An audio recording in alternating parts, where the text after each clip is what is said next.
Hi, how are you doing? I hope you're well. My name is Ruth Waithira of the Soul Clinic, and at the Soul Clinic is where we fix your pain, we help you feel good so that you can live a whole life. Our main aim and mission is to ensure that you are living your best life, is to ensure that you are living in purpose, is to ensure that you are transcending above all difficult or painful life experiences that you have been through, is to ensure that you are processing your emotional baggage well, or the things that stand in the way of you and success, or things that stand in the way of you and your best version. And today there's something that I want to talk about very briefly. If you've been following me, or if this is the first time for you, I love to talk so much about relationships because I know relationships form a very core aspect of life. And if you find yourself in a bad relationship, then that relationship can really hinder your growth. It can hinder your progress. If you find yourself in a good relationship with somebody who is nurturing and supportive of your dreams, then you are able to go so far. So that is why I love to talk about relationships, so that you can see what you need to do to get yourself in a relationship that supports the version of you that you want to become. If you find yourself in a bad relationship, or a relationship that is not functional, one that is introducing negative energy into your space, it can actually hinder your pursuance of your dreams and purpose, and it will also force you to live a very authentic life. Because sometimes when we are trying to cope with the painful and difficult emotions that come along with a dysfunctional relationship, we really have to get out of character, or even like disconnect from ourselves in order for us to survive. So today I want to focus on 3 things that you can do if you have realized that the relationship you're in is not functional, or the relationship that you're in is not serving the goals and the aims that you had for a relationship. There are 3 things that you need to do so that you find yourself unstuck, so that you unstuck yourself and you are able to break free, or you are able to make decisions that are supportive of the version of you that you want to become. And one of those things is stop projecting.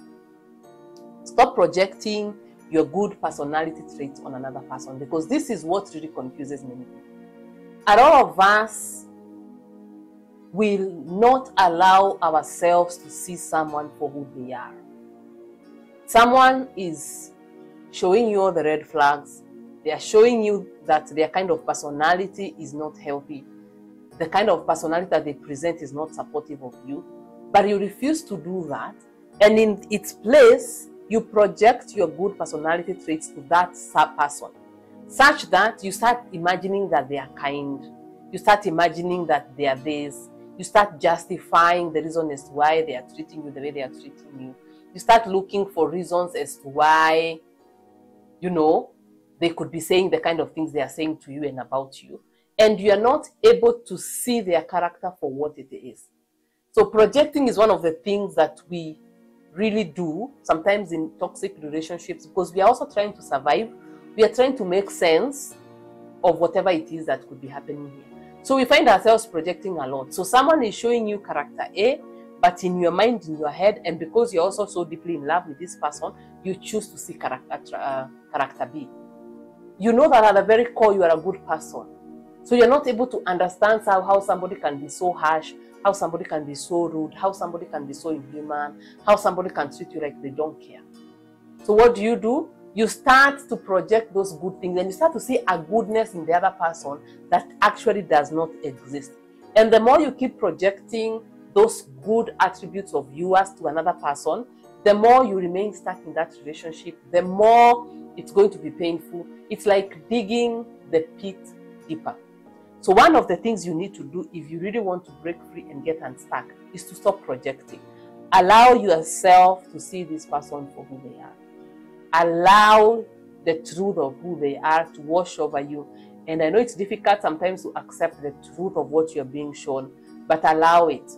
Now, you also need to address your internal belief patterns and your internal thought patterns and how you view yourself, so that you're able to understand why is it that you would choose to project your good traits on another person, other than for you to see them for who they are and be able to make decisions that are supportive of you.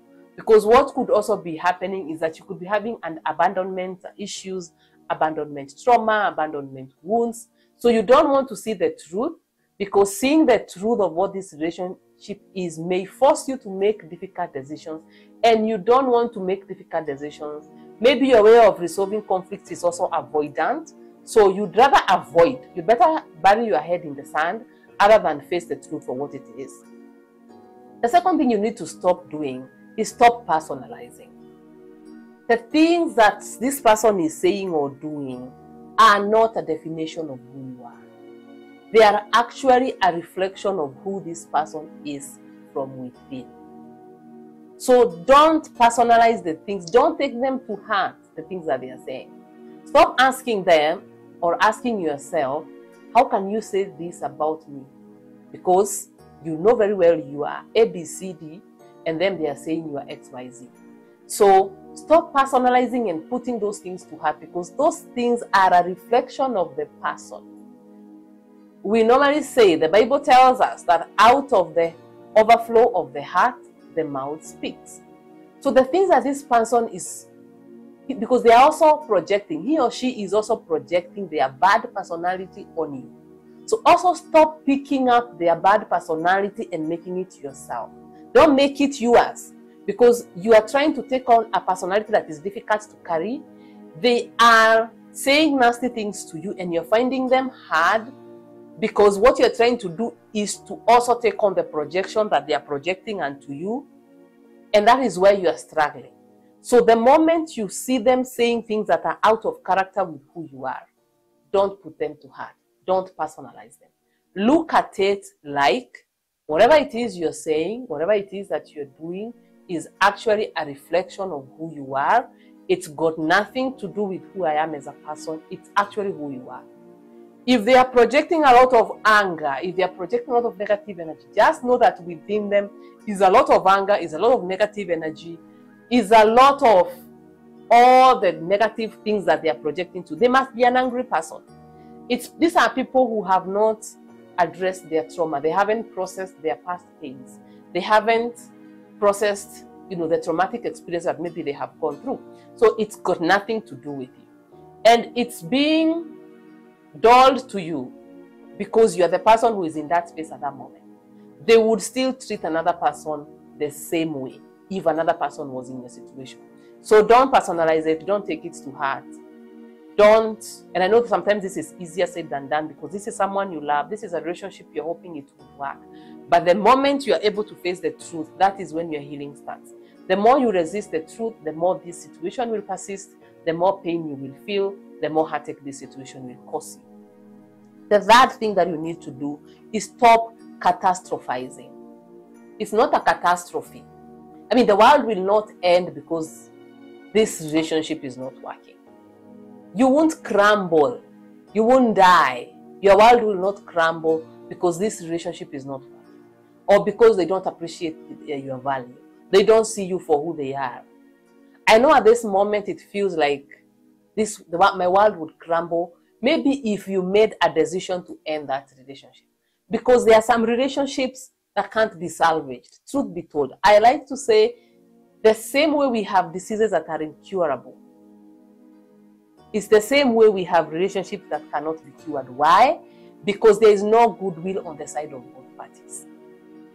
Goodwill is what keeps relationships going, because we have our own weaknesses, we have our own blemishes that we come with into relationships. But as long as each and the partners in the relationship are willing to retrospect, as long as they are willing to look at life from a different perspective, as long as they are willing to do what it needs to be done or what it takes to make this relationship work, then relationships can be salvaged. But as long as there lacks a goodwill from one partner, then it makes it very hard for this relationship to work. It makes it very difficult for this relationship to thrive. So stop catastrophizing. It's not the end of the world. I know it's going to be difficult. I know this may be the most challenging thing you need to do. But if you have observed patterns, you have observed this relationship over time, you have done everything you know how, you have tried everything you can, then it's time to make decisions that are supportive of the version of you that you want to become. But as long as you're catastrophizing it in your mind, you're feeling like the world would end, or like, I can't live with this without this person. My life can't be if she is not in it, if he is not in it. As long as that is the space that you are in, then you continue to get stuck and to remain stuck in that relationship. Because remember, I have told you that for you to survive toxic relationships, for you to survive abuse, for you to survive some of these dysfunctions, it requires that you do an overhaul. You need to do an overhaul of your thought patterns. You need to do an overhaul of your belief patterns. There are some belief patterns that are not supportive of you. There are some thoughts that are not supportive of you. And these are the things that you need to address if you are going to survive. So if you know someone who is in a relationship like this, a relationship that is easily killing them, a relationship that is killing their dreams, they are a shadow of their former self.